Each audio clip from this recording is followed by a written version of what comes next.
You're listening to the Too Much on Her Plate podcast, the podcast for smart, busy women who are ready to make peace with food and to create freedom from overeating. I'm your host, Dr. Melissa McCreary, and before we get started, I have some big, important news for you. I have a new live online event coming up, and it is going to be spectacular. Did I mention it's also completely free? This is a 5-day event online. It's the Freedom from Overeating workshop for smart, busy women, and you're invited. The workshop series takes place November 7th to 11th. It's online, less than an hour a day, and over the course of that week, I am going to teach you how to change how you think about yourself and about food and about what's possible.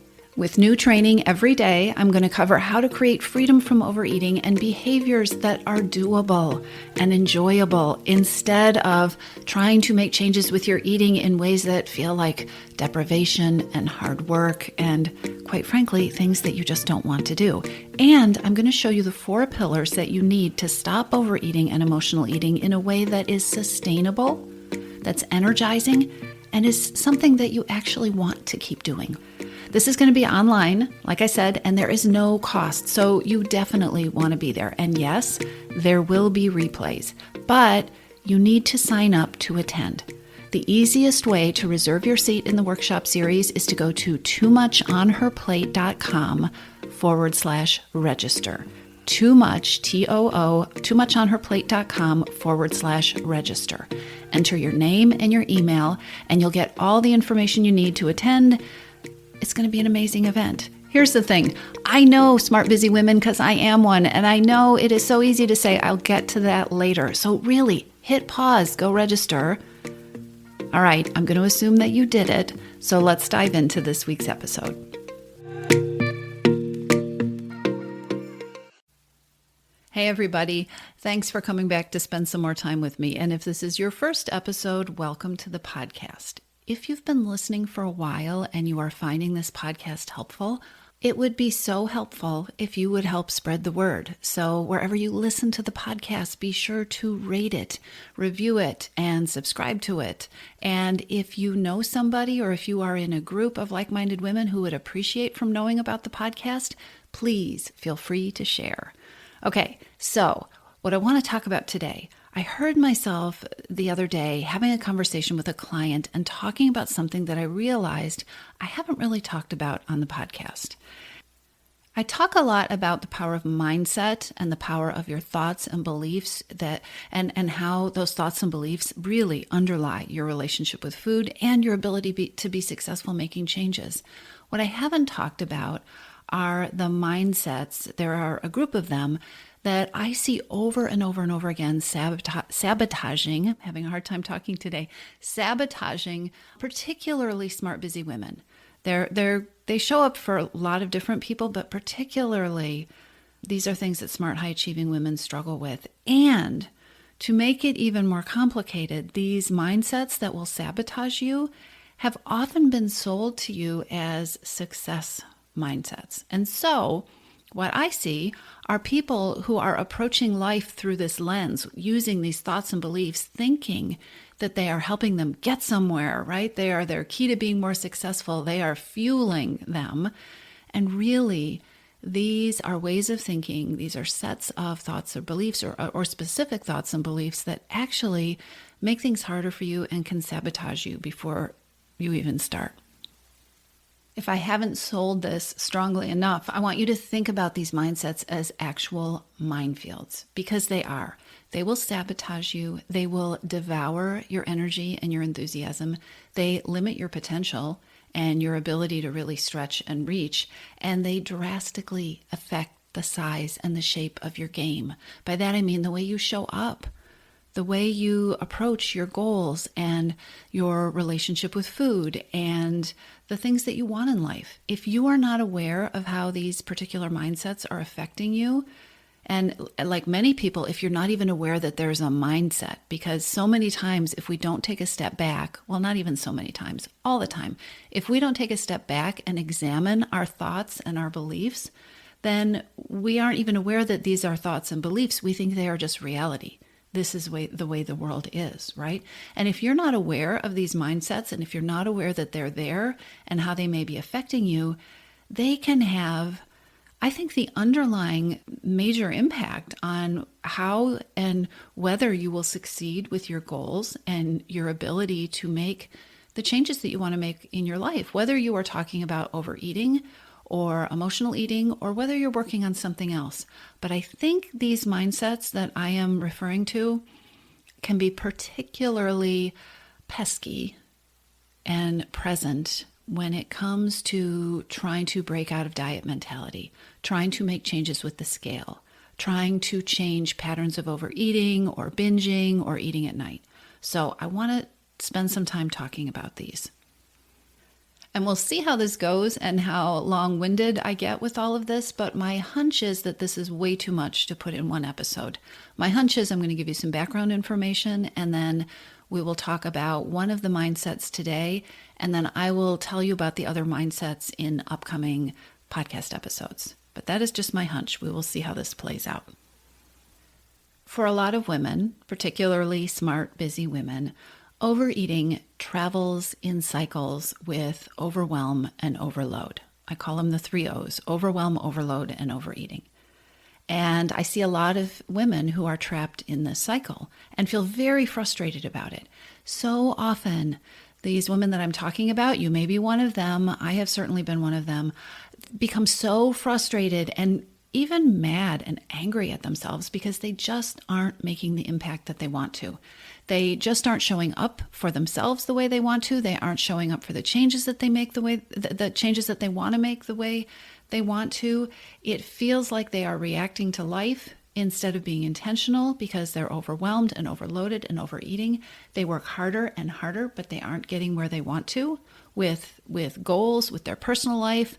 Oftentimes professional life and taking care of other people is going okay. It's the other stuff, right? And what they get from this whole cycle is tired and discouraged. And I've talked in some other podcast episodes about the cycle of hidden hungers and how once you start to get one hidden hunger, you can easily accumulate more hidden hungers. So there's a vicious cycle that happens. And when you're stuck in overwhelm and overload and overeating and you don't feel like you're getting anywhere and you're tired and you're discouraged, you know what happens? You do know what happens. You start to lose your faith and you start to lose your confidence in yourself. And you start to lose your motivation, even though part of your brain is saying that old myth, that diet mentality myth that it's just, if it's not working, you just need to work harder, but it becomes harder and harder to work harder. What people often don't realize is that they're getting in their own way.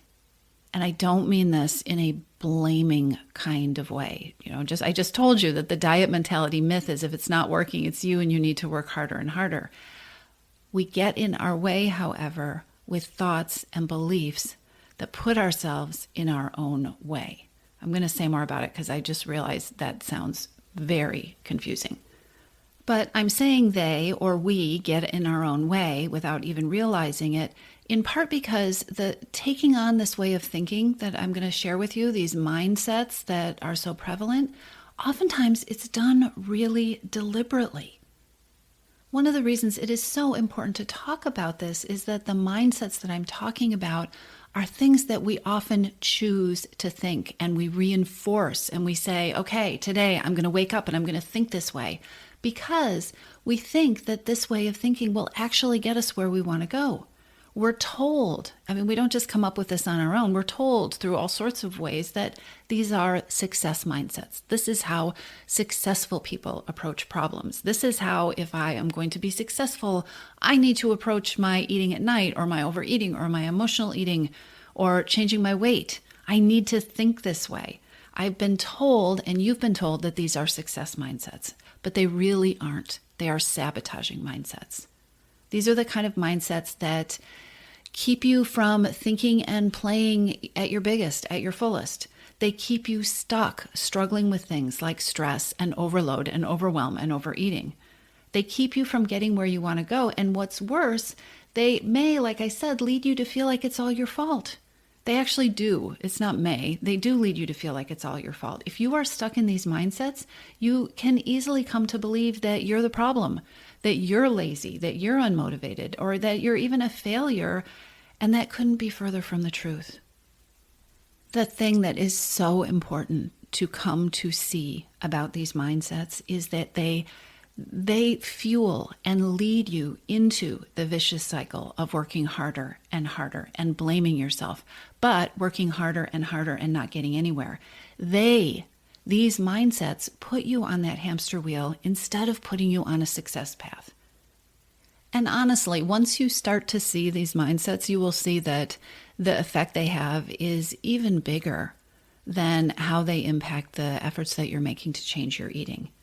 They prevent you from taking growth steps, from giving yourself permission to grow and to learn and to take risks, whether it is with trying to change your eating and building new habits and learning what works and what doesn't work, or taking risks and growing in your business or in your relationships or in your life.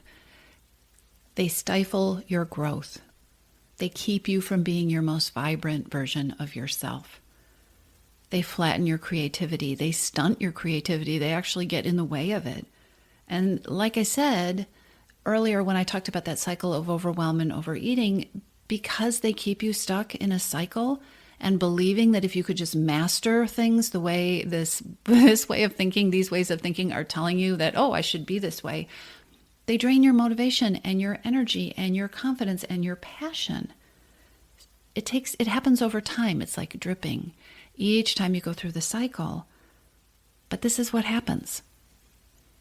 I am willing to bet that you, like me and most other human beings on the planet, but especially smart, busy women, have beliefs and thoughts that keep you working harder than you need to, plodding along, but not getting the results that you are investing so much of your belief and your time and your energy and your wanting toward. And when you're stuck in one or more, because just like hidden hungers, these mindsets and these beliefs kind of travel in packs. When you are stuck in these kind of beliefs, they can leave you working so hard and feeling so drained that you don't even feel like you have the energy to look outside of them, because all you're supposed to be doing is putting your energy into fulfilling the belief, right? The way of thinking. And I know I'm talking around them and I haven't told you what they are yet, but this background is really important, because what I know to be true is that so many smart, hardworking women could work less hard and struggle less and be more effective, could have an easier time changing their relationship with food, could have an easier time making changes with overwhelm and overload, and could have an easier time not creating more of that if they weren't stuck in these mindsets with these kind of thoughts that play on repeat in their head that are sabotaging them and keeping them stuck, while at the same time, remember, believing that, oh, this is the good stuff. This is the stuff that makes me strong to think this stuff. So just to be clear and to say what I said earlier in a different way, or maybe it is the same way, but to repeat myself because it's important. It's very important. It is so empowering to get clear on thoughts and beliefs that you have that aren't serving you. Because 99% of the time, most human beings on this planet walk around automatically thinking things and believing things and repeating things to themselves and telling things to themselves without paying any attention whatsoever. It is like this soundtrack that goes in your head 24/7. And that soundtrack just plays and plays and plays. And without, what most people do is they don't get any separation from it. They don't say, oh, I'm having that thought again, or, oh, there's that belief I got from my aunt, or there's that belief I picked up from that show I watched, right? They just think these things. And when you think things over and over and over again without examining them, without paying attention to them or noticing them, it is what happens as human beings is we start to believe the thoughts and the beliefs are facts, they are true, and they are us. So if I tell myself over and over again that something is hard or something isn't for me, or I need to approach change a certain way, and I don't pay any attention to it, I don't step back from it, I don't look at it and say, that's an interesting thought. Is that helpful to me? Do I want to keep thinking it? Is there another thought? I just start to believe that that's the way life is. That's the way I am. And that is how we get stuck. So it is really important to know what these mindsets and thoughts and beliefs really are so that you can start to recognize them if you are thinking them and believing them and if they're getting in your own way. And then it is also really important to be really crystal clear about why they don't work. And this is also really important because, think about it, if you're walking around thinking this thought or believing this thing, you're believing it. And probably you're thinking it and repeating it to yourself over and over again because you think it does work, or you believe it's just truth. This is the way life is. This is the way it has to be. It is really important to understand how and why these things don't work, because probably at least a part of you is believing the opposite. And that is what gets smart, busy women stuck. So think about your mindset as the way your mind approaches your life. And if you're using a mindset that you're really comfortable with, or one that you have just a really long, comfortable or uncomfortable history using, you're likely to be, like I said, just virtually unaware that it's even there. It just operates in the background like the blood pulsing through your body. When you become more aware of your thoughts and your beliefs, and when you can distance yourself from them enough to see, oh, I'm having a thought or a belief, then you can be more deliberate. Then you can make choices. Then you can ask yourself if this is getting you where you want to go, or if there are some thoughts or beliefs that might lead you more easily to the goal that you have, that might make it easier to take your power back from food. Once we shine light on these sabotaging mindsets so that you can really see them and the way they work, or more specifically, the way they don't work for you, I think you're going to see new possibilities for change and for transformation, and you may even see how things could be a whole lot easier. So, there are 5 mindsets that I'm going to cover. Today, I'm going to cover the first one, the one that needs no introduction if you have listened to this podcast previously, and that's the all or nothing mindset. The all or nothing mindset also goes by the name of perfectionism, and we cannot talk enough about this self-sabotaging mindset because it will sneak into everything. I think this is true. I think I have yet to work with anyone in this area of their life where perfectionism hasn't shown up, even in very surprising ways. So the all or nothing mindset is the idea that you need to hit 100% of something for it to be good enough, or for you to call it done. It's 100% or it's nothing. 100%, anything less tends to count for zilch. I have always said this mindset will sabotage you faster than just about anything, and I think that is true, but I also think that happens because this creeps into so many other unhelpful thoughts and beliefs. So let me give you some examples of how perfectionism and all or nothing thinking might be showing up for you. The first is that oldie but goodie endlessly starting over, right? It's waking up in the morning thinking, today is that fresh start, right? A lot of us, me included, love a new beginning, right? I love a new clean notebook. But that feeling of starting over, it often includes this idea of this time I'll get it right. This time I'll do it, right? Starting from scratch, having to be perfect. When you think this way, you run the risk of not taking credit for all the things that you've accomplished and learned so far. And I've talked about that in other podcast episodes. All or nothing thinking means treating that brand new fresh notebook, that fresh start, as if nothing else has happened, right? You don't get to take the accumulated gains and the wins. For instance, the wins of learning from what didn't go well. I will put a link to that podcast episode in the notes, but you don't get to learn from those things because in all or nothing thinking, you ruined it last time. You need to start over again. This can also show up when you start a new approach. You have an idea of something you're going to try so that you think will work with your binging at night habit, for instance.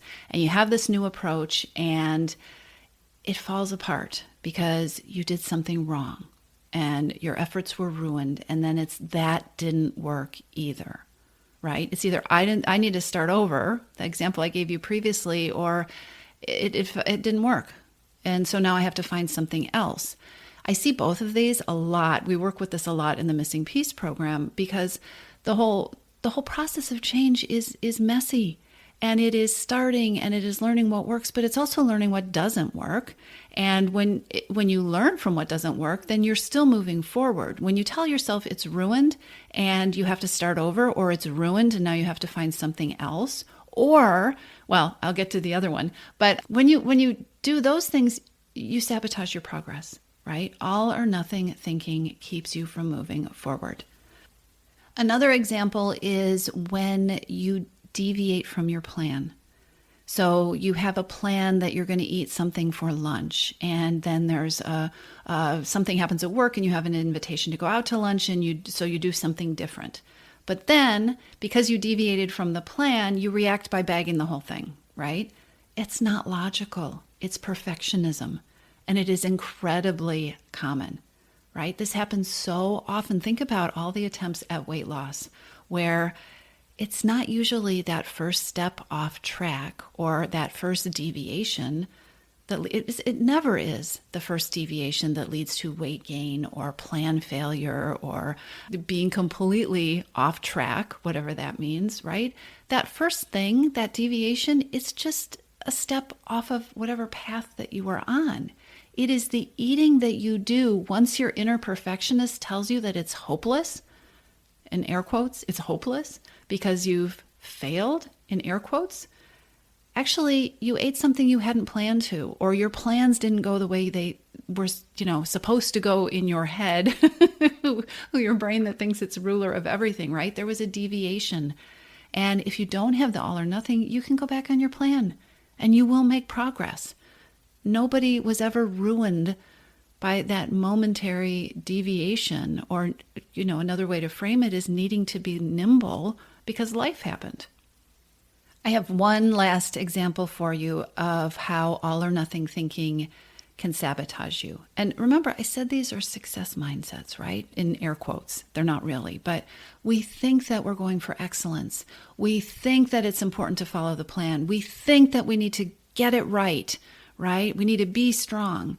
Have you ever had expectations that are so unrealistic or rigid about what it is that you are going to do or that you have to do, in air quotes, or should do? Have you ever had expectations that felt so unwieldy that you could never imagine sticking with them long term? When you really thought it out, if you ever really thought it out, thinking about doing that for the rest of your life just felt amazingly impossible. That was your perfectionist. That was your all or nothing thinker setting you up. We've talked about some of these things before.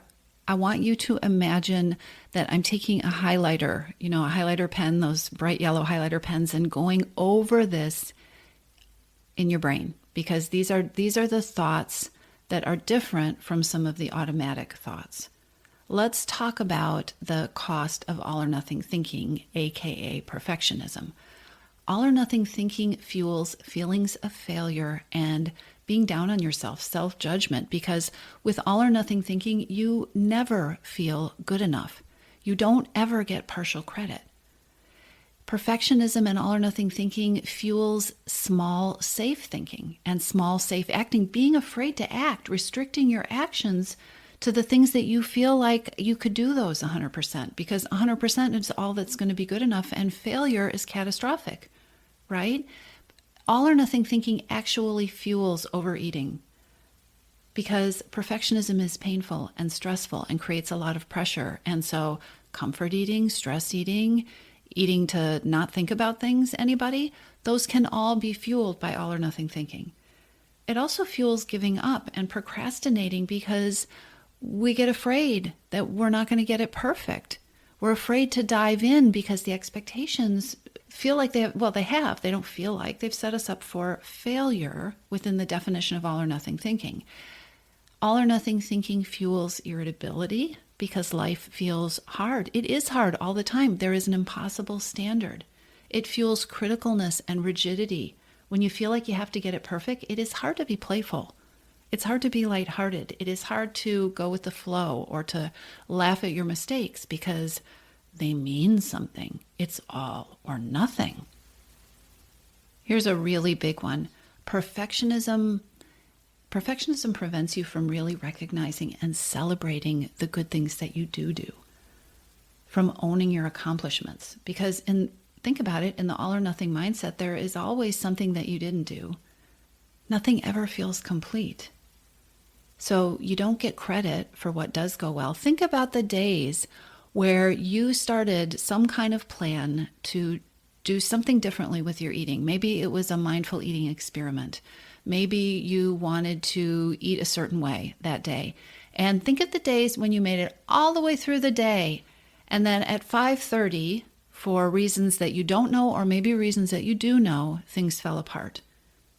Did you give yourself credit for the 100 times that you were aware that day, or the 100 choices that you made that worked for you, or the 100 ways you strengthened the muscles that you were trying to strengthen? Or is the only thing that you remember about that day that one thing? So not only do you not get to recognize your accomplishments, but it kills your passion because you never get to recognize your accomplishments. It kills your motivation. It makes it very hard to keep trying. All or nothing thinking is deadly to change. It is really important to notice the all or nothing thinking and not to get perfectionistic about banishing the perfectionism, right? Notice the all or nothing thinking. Practice being playful. Practice celebrating 75% and 85% instead of getting mad that you didn't get 110%. In the Missing Piece program, one of the things that we work on constantly is strengthening the muscle of continuing onward, not letting perfectionism stop us. And it comes up over and over and over again. People will say, I see it happening. Okay, how do you keep going? How do you notice that didn't go so well yesterday? How do you notice that you feel like you didn't do last week's training? How do you notice those things and keep moving forward instead of telling yourself, all or nothing, it's all ruined and I need to start over? This is a muscle that when you start work, not talking about the all or nothing muscle, but the keep going muscle. When you take control of that muscle, so much changes. So it turns out that I was correct. There is no way I'm going to get through all the mindsets in this podcast episode. It would just be way too long, and you've got a lot of things to do today. So I will be back with the remaining 4 mindsets that set you up for self-sabotage. The mindsets that you may have been told your whole life are the things that will set you up for success, which isn't true.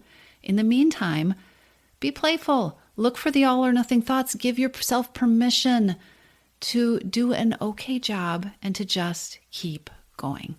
I'll talk to you soon. If you like this podcast, I would be so appreciative if you would take just a few seconds to leave a rating or write a review. It means a lot. And I want to check in with you. Have you reserved your spot in my upcoming free 5-day online workshop yet? It's time. The 5-day Freedom from Overeating workshop for smart, busy women takes place November 7th through 11th, and you want to be there. To be there, you need to register. Over the course of the 5 days, I'm going to be teaching you the 4-step approach to ending overeating, the approach that nobody ever taught you. I'm going to walk you through the steps that you need to know so that you can stop overeating, stop emotional eating without the guilt, without superhuman levels of willpower, and without feeling deprived.